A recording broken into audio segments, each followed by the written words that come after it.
The cockpit warning alarm screamed so loudly it drowned out every other sound. The aircraft lurched violently to the left, throwing sleeping passengers awake as luggage rattled inside overhead bins. Coffee spilled across tray tables. Oxygen masks trembled inside their compartments but did not deploy. At 38,000 feet, a jet carrying 203 people was no longer flying the way it was built to. "Captain! Captain!" The first officer reached toward the man beside her, but he had collapsed against his harness, one hand frozen over his chest. His face had turned pale, and his breathing was barely noticeable. Outside the windshield, endless darkness stretched across the sky. Inside, every second became a battle. The autopilot had shut itself off without warning. Flight computers were rejecting commands. Every correction the first officer made seemed to push the aircraft further off balance instead of bringing it back under control. Altitude dropped. The warning horn sounded again. She gripped the controls harder, fighting an airplane that suddenly seemed determined to ignore every lesson she'd spent years learning. "Come on. Come on." Nothing responded the way it should. Air traffic control declared a full emergency. Military radar stations picked up the struggling airliner. Within moments, 2 Army helicopters lifted into the night, racing toward its last known position. Their first radio message wasn't directed at the pilots. It wasn't directed at air traffic control. It was aimed at the terrified cabin crew. "Listen carefully," a calm military voice ordered over the emergency frequency. "Your passenger list includes someone with specialized combat aviation experience." The flight attendant's hands trembled as she scanned the electronic manifest. Her eyes suddenly stopped. Row 9, Seat A. She looked toward the window. While children cried, while adults whispered final prayers, while the aircraft shuddered through another terrifying dive. The woman in Seat 9A remained asleep, curled against the window, head resting on a faded travel pillow, completely unaware that more than 200 strangers were only minutes away from becoming headlines around the world. The senior flight attendant didn't hesitate. He rushed forward, knelt beside her, grabbed both of her shoulders and shook with every ounce of strength he had. "Ma'am!" No response. The aircraft dropped again. He shook harder. "Wake up, please! We need you right now!" Her eyes slowly opened, and in that single moment, the fate of everyone on board began to change. Before we begin, comment where you're watching from. Just 3 hours earlier, the night had felt perfectly ordinary. The departure hall at Orlando International Airport buzzed with the familiar rhythm of late-night travel. Families hurried toward their gates with sleepy children in their arms. Business travelers stared at glowing laptop screens while sipping coffee that had long since gone cold. Vacationers laughed over blurry vacation photos, unaware that this ordinary evening would soon become unforgettable. At Gate 42, Flight 1847 prepared for its overnight journey to Seattle. Ground crews completed their final inspections beneath the aircraft as baggage carts rolled away. Cabin lights glowed warmly through the windows, inviting passengers into what everyone expected to be another peaceful cross-country flight. Among the boarding crowd was a young woman carrying nothing more than a worn black backpack and a small insulated travel mug. She didn't attract a single curious glance. She wasn't dressed like someone important. A gray hoodie hung loosely over a plain t-shirt. Faded jeans, comfortable running shoes, and an old baseball cap covered most of her dark hair. There was no expensive luggage, no designer clothes, no jewelry. She looked exactly like someone heading home after an exhausting business trip. Her boarding pass identified her simply as Emily Carter. Occupation, federal employee. Nothing about those 2 words hinted at who she really was. She smiled politely as the gate agent scanned her ticket, thanked her without making conversation, and quietly walked down the jet bridge. Inside the cabin, she found Seat 9A, placed her backpack beneath the seat ahead, fastened her seatbelt, and leaned against the window before boarding had even finished. Across the aisle, an elderly couple debated which movie to watch. Behind her, 2 college friends joked about surviving final exams. Beside her sat a software engineer still typing emails as if the office had followed him onto the airplane. No one introduced themselves. No one asked her name. To every person around her, Emily was simply another anonymous traveler hoping to sleep through the 5-hour flight. Within minutes of the aircraft pushing back from the gate, her breathing slowed. Her eyes closed. She drifted into an unusually deep sleep, the kind that only comes after days of complete exhaustion. The flight attendants smiled as they walked past, careful not to wake her.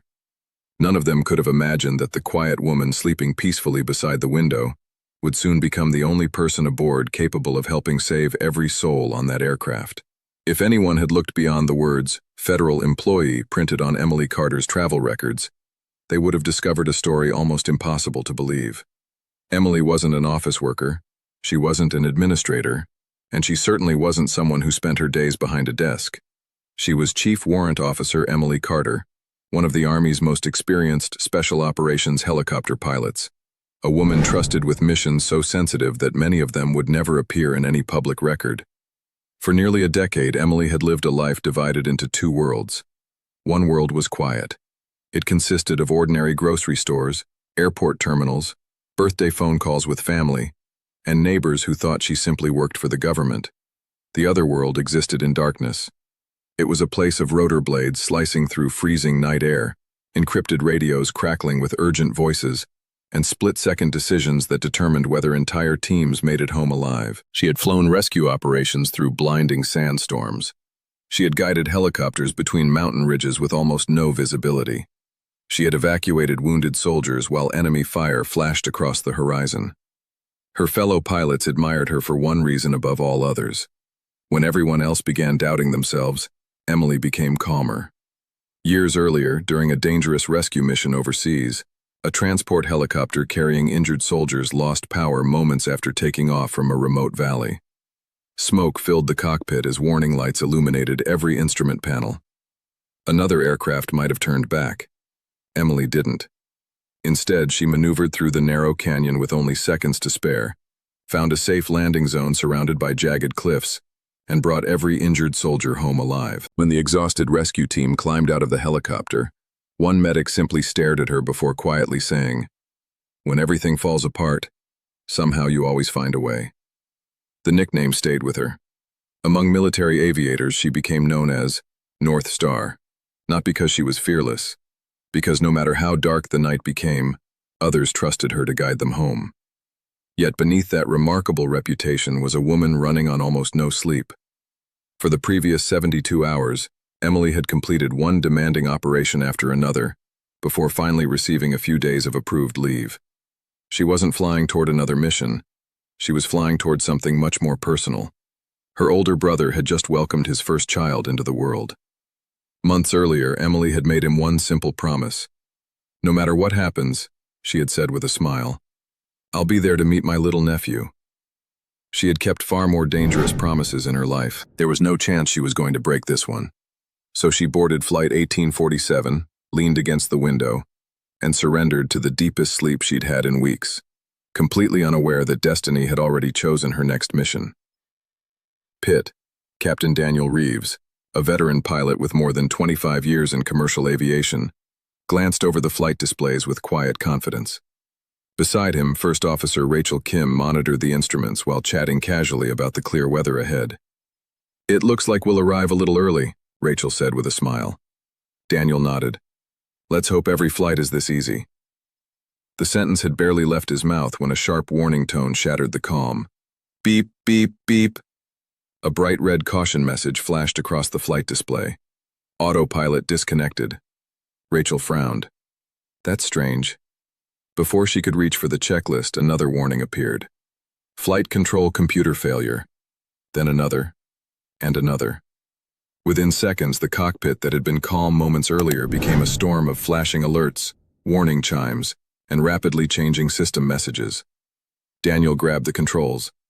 "I have the aircraft." Except, he didn't. The jet suddenly rolled hard to the right without command.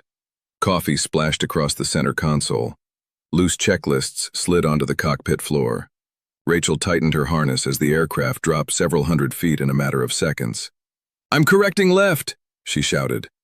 The airplane responded by banking even farther right. Daniel stared at the instruments in disbelief. "That's impossible."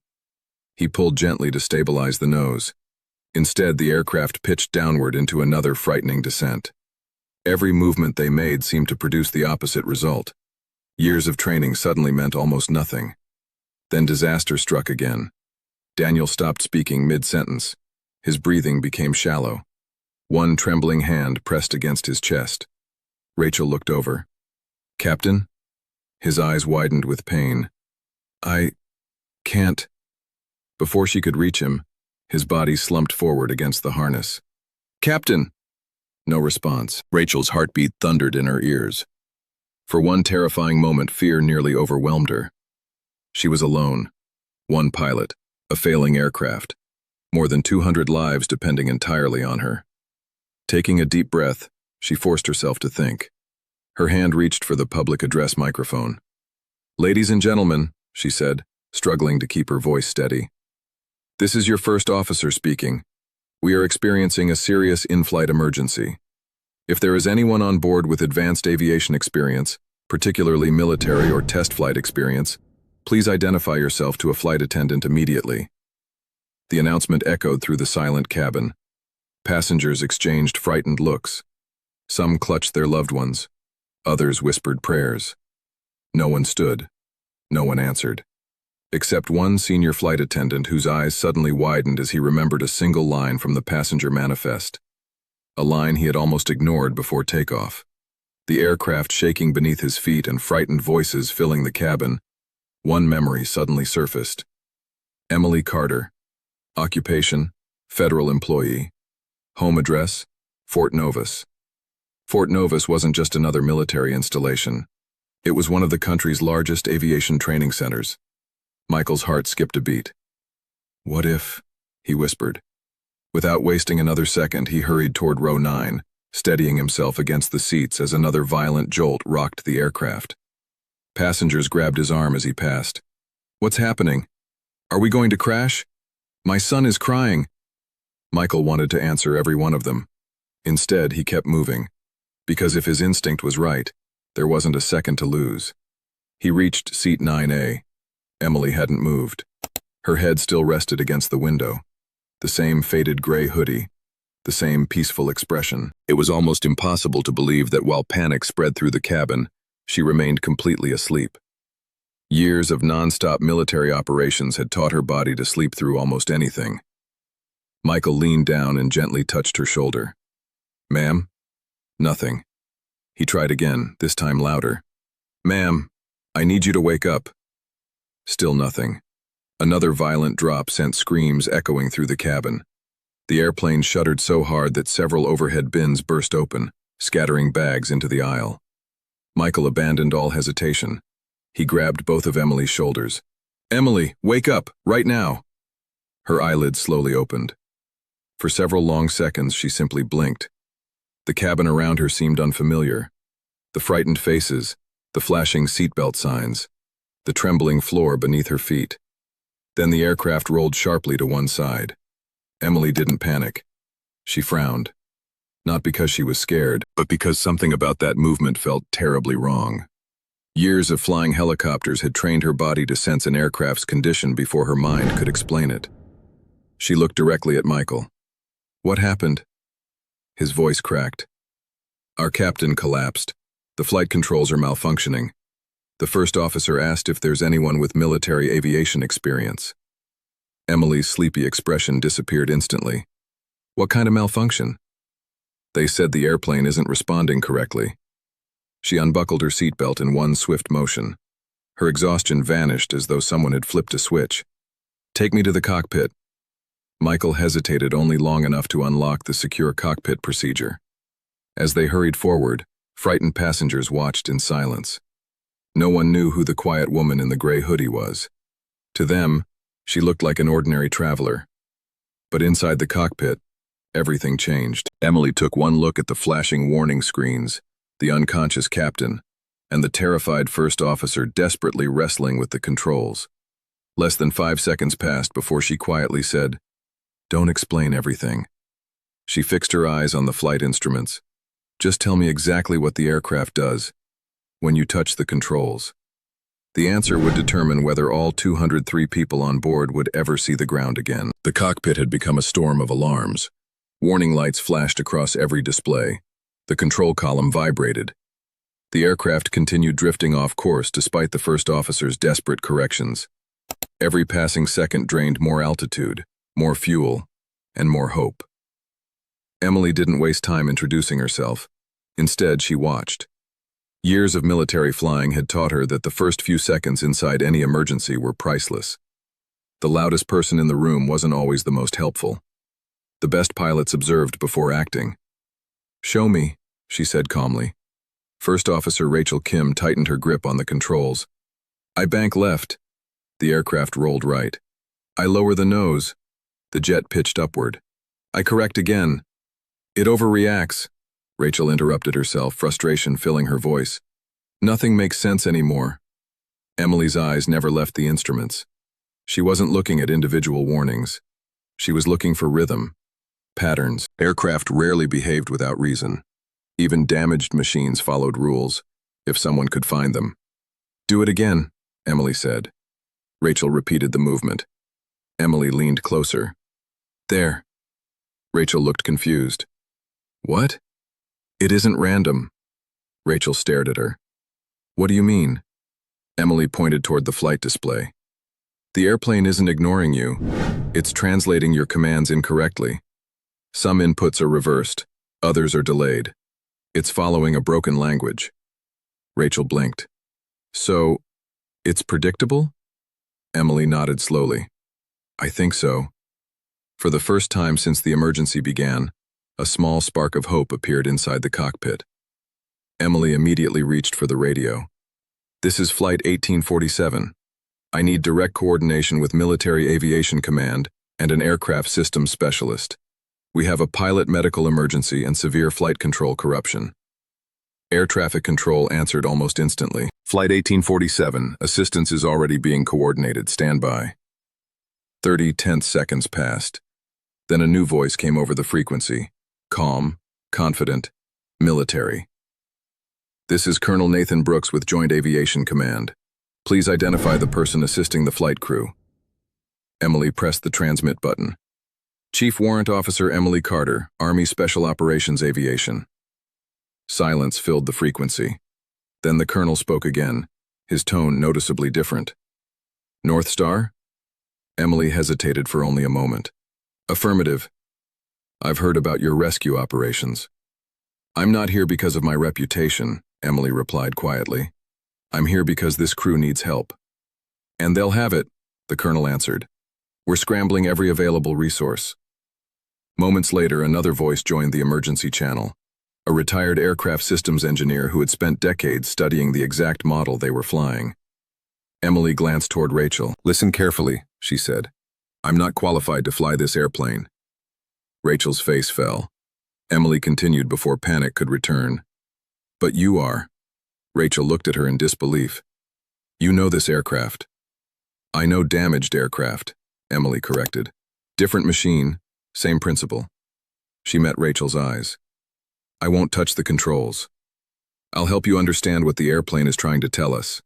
Outside the cockpit windows, two tiny lights suddenly appeared in the darkness. They were moving incredibly fast, and they were heading straight toward the struggling airliner. The two distant lights grew larger with astonishing speed. Within moments, the unmistakable silhouettes of two military helicopters emerged from the darkness, their navigation lights flashing against the night sky. Flying with remarkable precision, they eased into formation on either side of the struggling passenger jet. For the frightened passengers looking out their windows, it was a surreal sight. Some gasped, others began crying with relief. Several pulled out their phones, recording the helicopters that now seemed to be silently escorting them through the darkness. Inside the cockpit, another radio transmission crackled to life. "Flight 1847, this is Guardian 1, flight of 2 Army Blackhawks. We have visual contact. We'll remain with you until you're safely on the ground." Emily picked up the microphone. "Guardian 1, this is Chief Warrant Officer Emily Carter. I need you to maintain close visual formation. Report any unusual attitude changes immediately." A brief silence followed. Then the helicopter pilot answered, his voice filled with disbelief. "Chief Carter?" Emily recognized the hesitation. "Go ahead." "Ma'am, are you North Star?" She smiled faintly despite the chaos. "I've been called that." The pilot let out a quiet laugh. "I trained at Fort Novus 5 years ago. Our instructors used your rescue missions as case studies. Never imagined I'd hear your voice on a commercial emergency." Emily's tone remained calm. Tonight isn't about stories, Captain. No, ma'am. It's about getting 203 people home. Understood. The helicopters tightened their formation, becoming steady reference points outside the cockpit windows. At the same time, the retired aircraft systems engineer joined the emergency frequency. I've analyzed the failure reports, he said. Chief Carter was right. The flight control software isn't failing randomly. The response changes only after certain control thresholds. Emily nodded as if she had expected the answer. There it is. She turned toward Rachel. The airplane has rules. Rachel swallowed nervously. I'm listening. When you make small corrections, the aircraft lies to you. Rachel frowned. But larger inputs, the response becomes normal. Rachel took a slow breath. Emily continued issuing instructions with quiet confidence. Forget your instincts. Trust the instruments, not your muscles. Every command sounded backwards. Every correction felt wrong. Yet each time Rachel obeyed, the aircraft stabilized a little more. Altitude steadied. The violent rolling slowed. Passengers who had been silently praying noticed something remarkable. The shaking wasn't gone, but it wasn't getting worse anymore. Air traffic control soon cleared every aircraft from hundreds of miles of airspace ahead. Their emergency destination was selected, Denver International Airport, one of the country's longest runways. Every rescue vehicle was already racing into position. Emily looked toward the glowing runway data appearing on the navigation display. The hardest part still lay ahead. Keeping the aircraft airborne had been one battle. Landing it with a crippled flight control system would be something entirely different. And there would be no second chance. The lights of Denver International Airport slowly emerged on the horizon like a distant island in a sea of darkness. To the passengers, they were a sign of hope. To the people inside the cockpit, they marked the beginning of the most dangerous part of the flight. Keeping a damaged aircraft in the sky was difficult. Landing it safely was another challenge entirely.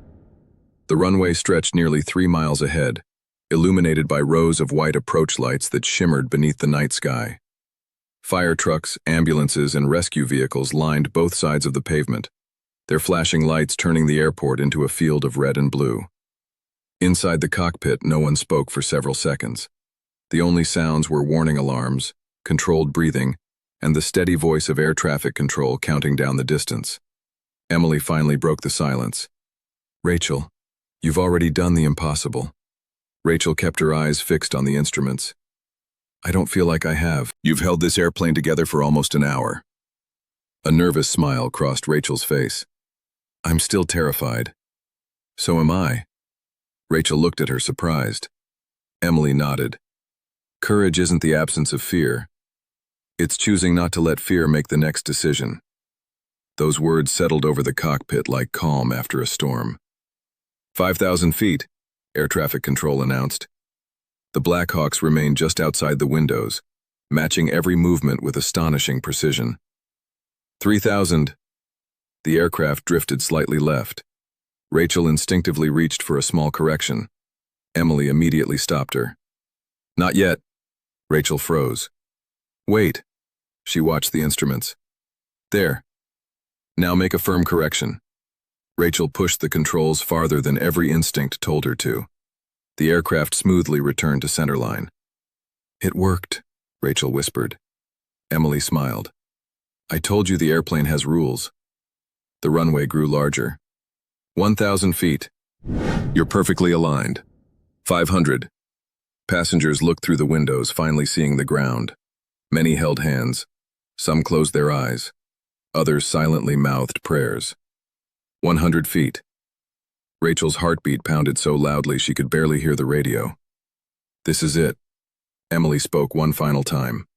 When we reach 50 feet, Rachel nodded. I know. Trust what you've learned tonight, not what your instincts remember. 50 feet. Every lesson Rachel had learned over thousands of flight hours screamed for her to pull back. Instead, she pushed forward. For one endless heartbeat, the entire aircraft seemed to hang between disaster and survival. Then, thud. The main landing gear slammed onto the runway. A second later, the nose gear settled smoothly. Spoilers deployed. Reverse thrust roared to life. The aircraft slowed. Faster, slower, until finally, it rolled to a complete stop. Silence filled the cockpit. No alarms mattered anymore. Rachel released the controls, covered her face with trembling hands, and burst into tears. Behind them, the cabin exploded with applause, laughter, crying, and grateful cheers. 203 strangers who had expected to die were alive. And outside, the two Blackhawks circled once above the runway before dipping their noses in a quiet salute to the exhausted crew below. The moment the aircraft stopped, the silence lasted only a heartbeat. Then the cabin erupted. Applause thundered through the aisles. Some passengers laughed uncontrollably, overwhelmed by relief. Others buried their faces in the shoulders of loved ones, crying without shame. A little boy who had spent the last 20 minutes clutching his mother's arm suddenly shouted, "We're alive!"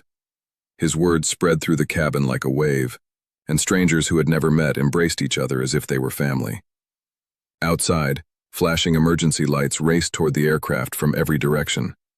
Fire engines surrounded the jet. Ambulances stopped beside the cockpit.